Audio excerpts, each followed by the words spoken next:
उषा का सगा बेटा सुनील और बहू कीर्ति उन्हें उनके सौतेले बेटे के साथ छोड़कर जा रहे होते हैं। बेटा, तेरी जब कमाई बढ़ जाएगी कम से कम तब तो मुझे तू लेने आ जाना। हाँ हाँ माँ, क्यों नहीं। चलो भी, अब कितना लेट कर दिया है, टैक्सी इंतजार कर रही है बाहर। हाँ हाँ चलो। सुनील और कीर्ति चले जाते हैं और उषा उन्हें जाता हुआ देख उदास हो जाती है। तभी वहां निशा आ जाती है। अपनी सास को उदास देख निशा उनके पास जाती है। क्या हुआ मम्मी जी, आप तो बहुत सगा बेटा करती थी। आपके सगे बेटे ने तो आपको छोड़ दिया और चले गए अपनी अलग गृहस्थी बसाने। देख बहू, मेरे बेटे को कुछ भी कहने की जरूरत नहीं है। मुझे यकीन है कि जब उसकी तनख्वाह बढ़ जाएगी तो वो मुझे लेने जरूर आ जाएगा। हाँ, ये भी देख लेंगे कि वो लोग आपको वापस लेने आते हैं या नहीं। तब तक तो आप भी यहीं हो और मैं भी। उषा अपने बेटे के ना होने से बहुत ही उदास रहने लगती है। उन्होंने खाना खाना भी छोड़ दिया। सुनिए जी, मम्मी जी ने आज भी कुछ नहीं खाया। जब भी खाने के बारे में पूछती हूँ तो कह देती हैं भूख नहीं है और अपने कमरे में ही बैठी रहती हैं। ये सुनकर ऋषभ अपनी माँ के पास खाना लेकर जाता है। माँ, सुनील बेटा आ गया तू? ओह, तू है।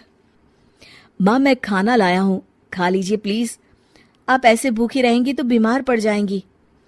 मुझे भूख नहीं है, ले जा तू खाना।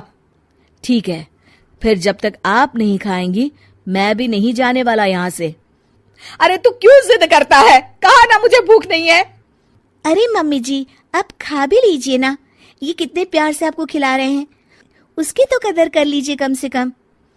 अरे तू क्यों बीच में हमेशा अपनी टांग अड़ाती है? ठीक है, लाओ दे दो। कम से कम खाने के बाद तुम दोनों तो इस कमरे से जाओगे। उषा खाना खा लेती है और ऋषभ और निशा ये देखकर खुश हो जाते हैं। चलो, कम से कम माँ ने खाना तो खा लिया। उषा एक दिन सुनील को फोन मिलाती है।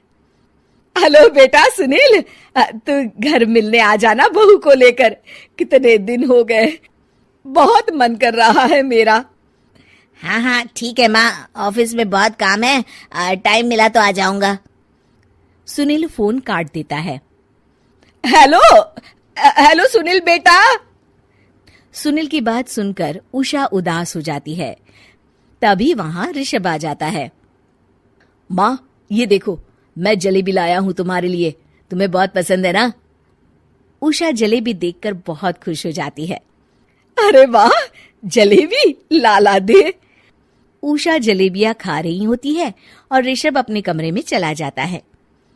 देखा मम्मी जी, आपका ये कितना ख्याल रखते हैं, और प्यार सगे और सौतेले से नहीं आका जा सकता।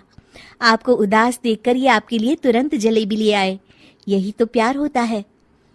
ये कहकर निशा वहां से चली जाती है और उषा सोचने लगती है, शायद तू ठीक कह रही है बहू। उषा देखती है कि ऋषभ उसका बहुत ख्याल रखता है और उसे उसकी गलती का एहसास होने लगता है। एक दिन सुनील और कीर्ति घर पर आते हैं। उषा उन्हें देखकर खुश हो जाती है। और माँ, कैसी हो? अरे बहुत अच्छी हूँ। ऋषभ और बहू मेरा बहुत ख्याल रखते हैं। वैसे मुझे नहीं लगा था कि तू आएगा बहू के साथ। क्यों, ऐसा क्यों लगा आपको माँ? बेटा, फोन पर तूने कहा था कि तुझे बहुत काम है। हाँ माँ, पर मुझे ये भी तो पता था ना कि मेरी माँ इंतजार कर रही होगी मेरा। ना बेटा ना, मैं तो इंतजार नहीं कर रही थी, मैंने तो उम्मीद ही छोड़ दी थी।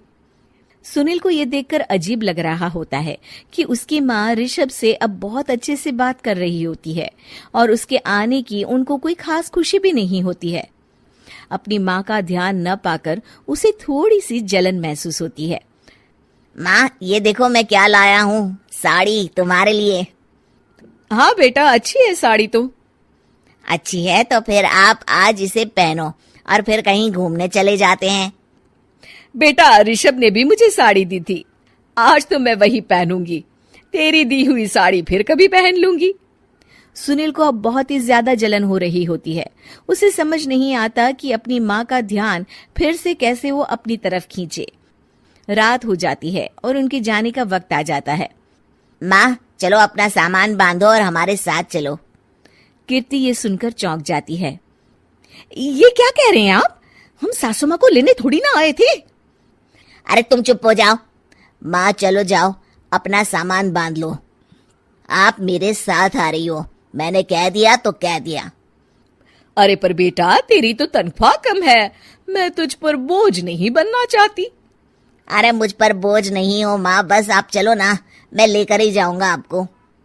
नहीं बेटा, अब मैं नहीं आना चाहती। मैं तो अब ऋषभ और बहू के साथ ही रहूंगी। ये सुनकर ऋषभ चौंक जाता है। ये क्या कह रही हो माँ? हाँ बेटा, मैं कहीं नहीं जाने वाली अब। माँ, अब सच में नहीं जा रही? नहीं बेटा, मैं तो तेरे पास ही रहूंगी अब, और जो प्यार मैं तुझे नहीं दे पाई वो सब दूंगी बेटा।